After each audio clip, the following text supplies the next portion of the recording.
Pyramid spiritual societies movement ಸಂಸ್ಥಾಪಕರಾದ ಬ್ರಹ್ಮರ್ಷಿ ಪಿತಾಮಹ ಪತ್ರಿಜಿಯವರ ಸತ್ಸಂಕಲ್ಪದೊಂದಿಗೆ ಬೆಂಗಳೂರಿನ ಪಿರಮಿಡ್ ವ್ಯಾಲಿ ಇಂಟರ್ನ್ಯಾಷನಲ್ ನಗರ ಕೇಂದ್ರವಾದ ಪಿರಮಿಡ್ ಆಧ್ಯಾತ್ಮ ಧ್ಯಾನಾಲಯ, ಜಯನಗರದ ರಾಗಿಗುಡ್ಡ ಆಂಜನೇಯ ಸ್ವಾಮಿ ದೇವಸ್ಥಾನದ ಹತ್ತಿರವಿರುವ ಈ ಧ್ಯಾನ ಕೇಂದ್ರವು ಸಾವಿರಾರು ಜನರಿಗೆ ಸರಿಯಾದ ಧ್ಯಾನ ಜ್ಞಾನ ಬೋಧನೆಯನ್ನು ಮಾಡುತ್ತಾ ಸರಿಯಾದ ಜೀವನ ವಿಧಾನವನ್ನು ಕಲಿಸುತ್ತಿದೆ.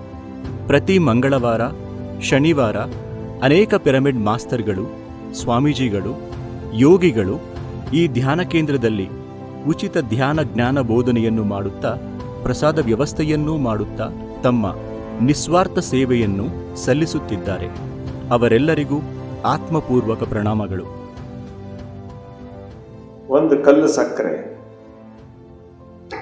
ಒಂದು ತುಂಡನ್ನ ನೀವು ನೀರಿಗೆ ಹಾಕಿದ್ರೆ ಅದೇನಾಗುತ್ತೆ? ನೀರಿನಲ್ಲಿ ಕರಗಿ ಹೋಗ್ತದೆ. ಅಲ್ಲಿಗೆ ಸಕ್ಕರೆ ತ್ಯಾಗ ಮಾಡಿತು ಅಂತ ಅರ್ಥ. ಅದು ತನ್ನ ಸೀಮಿತ ಚೌಕಟ್ಟಿನಿಂದ ವಿಸ್ತೃತವಾಗಿ ಅರಳಿ ನಿಲ್ಲಿತು ಅಂತ ಲೆಕ್ಕ. ನಾವು ಸಕ್ಕರೆಯನ್ನು ಒಂದು ಕಲ್ಲು ಸಕ್ಕರೆ ಎಂದು ತರ್ತೇವೆ. ಒಂದು ದೊಡ್ಡ ಕೊಳದಲ್ಲಿ ನಾವು ಅದನ್ನು ಹಾಕ್ತೇವೆ.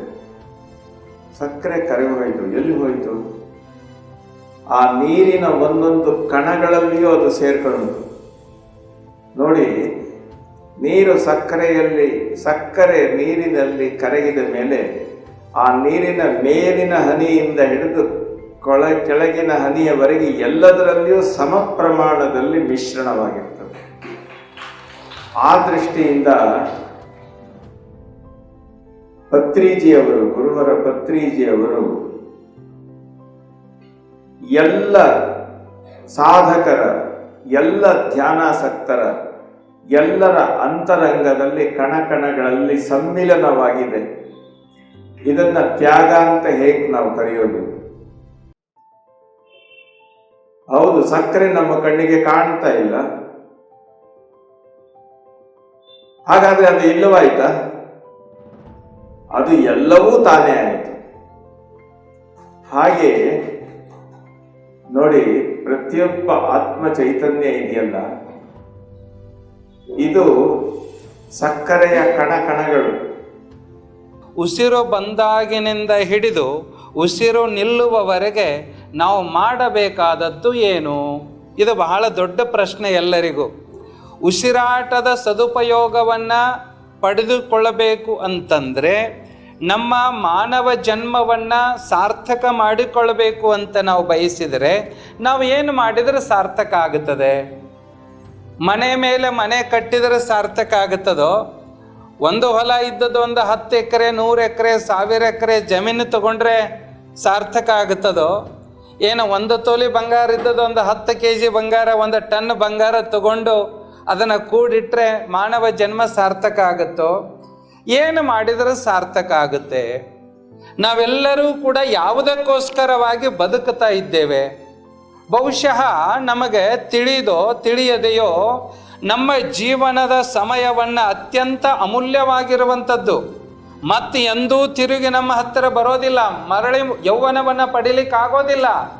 ಆದರೆ ಅತಿ ಅಮೂಲ್ಯವಾಗಿರುವಂತಹ ಜೀವನದ ಸಮಯವನ್ನು, ಜೀವನದ ಉಸಿರನ್ನು ನಾವು ಯಾವುದಕ್ಕೋಸ್ಕರವಾಗಿ ಇಡ್ತಾ ಇದ್ದೇವೆ? ಕರ್ಮಯೋಗದಲ್ಲಿ ಈಗ ಕರ್ತ, ಕರ್ಮ, ಕ್ರಿಯಾ ಈ ಮೂರು ಇದ್ರೇ ಮಾತ್ರ ಕ್ರಿಯೆ ಆಗೋದು. ಮೊದಲಿಗೆ ಕರ್ತ ಬೇಕು. ಕರ್ತ ಇದ್ದರೆ ಮಾತ್ರನೇ ಕರ್ಮ ನಡೆಯೋಕ್ಕಾಗೋದು. ಆ ಕರ್ಮ ಕ್ರಿಯೆ ಆಗಬೇಕಂದ್ರೆ ಈ ಕರ್ತ ಕರ್ಮ ಮಾಡಿದ್ರೆ ಮಾತ್ರ ಕ್ರಿಯೆ ಆಗುತ್ತೆ. ಮಾನವ ಸೇವೆ, ಮಾಧವ ಸೇವೆ. ಇಲ್ಲಿ ಧ್ಯಾನ ಮಾಡಿ ಮಾಡಿ ಮಾಡಿ ಎಷ್ಟೋ ಜ್ಞಾನನ ಹೊಂದಿ ಆತ್ಮಗಳು ತಪೋಲೋಕಕ್ಕೆ ಹೋಗ್ತಾರೆ. ಇನ್ಯಾ ಲೋಕ ಉಳಿದಿದೆ? ಸತ್ಯಲೋಕ. ಸತ್ಯಲೋಕಕ್ಕೆ ಹೋಗ್ಬೇಕಂದ್ರೆ ನಾವು ಮೈತ್ರೇಯ ಬುದ್ಧರಾಗಬೇಕು. ಇಲ್ಲಂದರೆ ಸತ್ಯಲೋಕಕ್ಕೆ ಹೋಗೋಕ್ಕೆ ಆಗಲ್ಲ. ನಾವು ಏನೋ ಇಲ್ಲಿ ಜೀವನ ಮಾಡಿದ್ವಿ, ಉನ್ನತ ಲೋಕಕ್ಕೆ ಹೋಗಿದ್ವಿ, ಅಲ್ಲಿ ಜನಲೋಕ. ಅಲ್ಲಿ ಏನು ಸ್ವಾಮಿ, ಎಷ್ಟು ಕೋಟಿ ದುಡ್ದಿದ್ದೀ, ಸ್ವಂತ ಮನೆ ಇದೆಯಾ, ಮದುವೆ ಆಗಿದೆಯಾ, ಎಷ್ಟು ಜನ ಮಕ್ಕಳು ಕೇಳ್ತಾರೆ. ಏನು ಕೇಳ್ತಾರ? ನಿನ್ನ ಆತ್ಮದ ಕೆಲಸ, ನಿನ್ನ ಆತ್ಮದ ಉದ್ಧಾರ ಸಂಪೂರ್ಣವಾಗಿದೆ? ಇಲ್ಲ ಸ್ವಾಮಿ, ಇನ್ನೂ ಆಗಲಿಲ್ಲ. ಏನು ಹೇಳ್ತಾರ? ಏನು ತೊಂದರೆ ಇಲ್ಲಪ್ಪ, ಅಲ್ಲಿ ಕೂತ್ಕೋ, ಮತ್ತೆ ಭೂಲೋಕಕ್ಕೆ ಹೋಗ್ಬೇಕು, ಇಲ್ಲಿ ಟೋಕನ್ ಇದೆ, ನಂಬರ್ ಕರಿತೀವಿ, ಆವಾಗ ಹೋಗ್ಬೋದು. ನನ್ನ ಮಾರ್ಗವನ್ನು ನಾನು ಕಂಡುಕೊಳ್ಳಿಕ್ಕೆ ಸಾಧ್ಯ ಇಲ್ಲ. ಹಾಗಾಗಿ ಆ ಗುರುವಿನ ಮಾರ್ಗದಲ್ಲಿ ಹೋದಾಗ ಮಾತ್ರ, ಗುರುವಿನ ಜ್ಞಾನದ ಬೆಳಕಿನಲ್ಲಿ ಹೋದಾಗ ಮಾತ್ರ ನಾವೇನಾದ್ರು ಸಾಧನೆ ಮಾಡಲಿಕ್ಕೆ ಸಾಧ್ಯ. ಹಾಗಾಗಿ ಪತ್ರಿಜಿಯವರು ನೋಡಿ, ಎಷ್ಟು ಬುದ್ಧನ ಆನಾಪಾನ ಸತಿಯನ್ನು ಕೊಟ್ರಲ್ಲ, ಆ ಆನಾಪಾನ ಸತಿಯ ಮುಖಾಂತರ ಪಿರಮಿಡ್ ಧ್ಯಾನವನ್ನು, ಪಿರಮಿಡ್ ಅಂದರೆ ನಿಮ್ಗೆ ಹೇಳಿದ್ವಿ ನಾವು, ಪಿರಮಿಡ್ ಅಂದರೆ ಅದೊಂದು ಬರೀ ತ್ರಿಕೋನ ಅಲ್ಲ, ಅದೇನದು ಜೀವನದ ಸಿದ್ಧಾಂತ. ಏನು ಜೀವನದ ಸಿದ್ಧಾಂತ? ಮನುಷ್ಯನ ಜೀವನದಲ್ಲಿ 3 ಅಂಶಗಳು ಬರುತ್ತೆ. ಯಾವುದು? ಸಿದ್ಧಾಂತ, ಸಾಧನೆ, ಸಂಪಾದನೆ.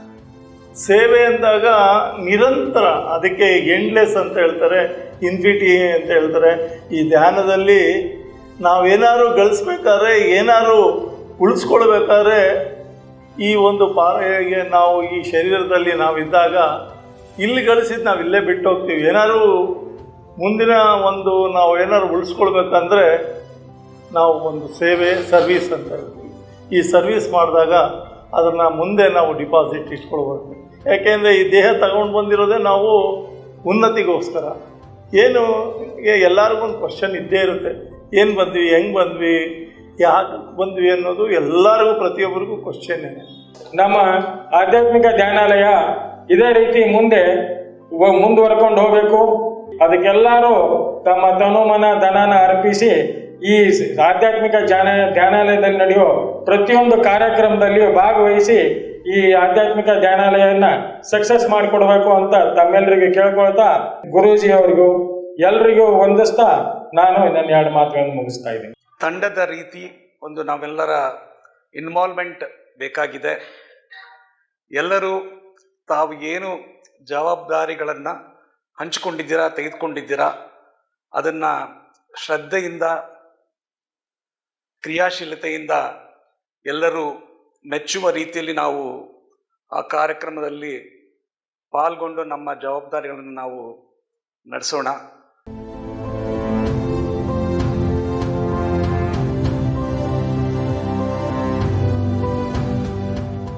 ಅಶಾಂತಿ ಮತ್ತು ಒತ್ತಡದ ಜೀವನ ನಡೆಸುತ್ತಿರುವ ಸಾವಿರಾರು ಜನರಿಗೆ ಪಿರಮಿಡ್ ಆಧ್ಯಾತ್ಮ ಧ್ಯಾನಾಲಯವು ಒಂದು ಕಲ್ಪವೃಕ್ಷವಾಗಿದೆ. ಪಿರಮಿಡ್ ಆಧ್ಯಾತ್ಮ ಧ್ಯಾನಾಲಯ ಅಕ್ಟೋಬರ್ 31, 2023ರಂದು ಚಿಕ್ಕ ಗಿಡವಾಗಿ ಪ್ರಾರಂಭವಾಗಿ 108 ಪತ್ರಿಜಿ ಮಹಾಧ್ಯಾನ ಯಜ್ಞಗಳನ್ನು ಯಶಸ್ವಿಯಾಗಿ ಪೂರ್ಣಗೊಳಿಸಿ ಈಗ ಮಹಾಜ್ಞಾನ ವೃಕ್ಷವಾಗಿದೆ.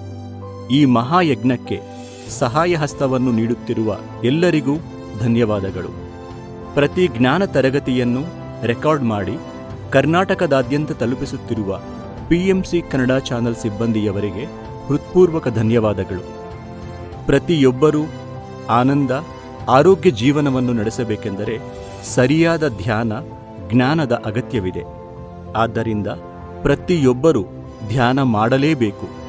ಧ್ಯಾನದಿಂದಲೇ ಜ್ಞಾನ, ಜ್ಞಾನದಿಂದಲೇ ಮುಕ್ತಿ.